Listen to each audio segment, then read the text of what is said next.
Let's go. Yeah. For those of you that wanna know what we're all about, it's like this, y'all.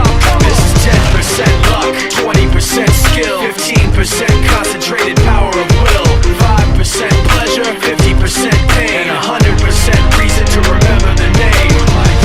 He doesn't need his name up in lights, he just wants to be heard, whether it's the beat of the mic. He feels so unlike everybody else, alone, in spite of the fact that some people still think that they know him. But fuck him, he knows the code. It's not about the salary, it's all about reality and making some noise, making a story, making sure his click stays up. That means when he puts it down, Tox picking it up. Let's go. Who the hell is he anyway? He never really talks much, never concerned with status, but still leaving him starstruck. Humble through opportunities given despite the fact that many misjudge him cause he makes a living from writing raps. Put it together himself, now the picture connects. Never asking for someone's help or to get some respect. He's only focused on what he wrote, his will is beyond reach, and now it all unfolds, the skill of an artist. This is 20% skill, 80% fear, be 100% clear, cause Ryu was ill.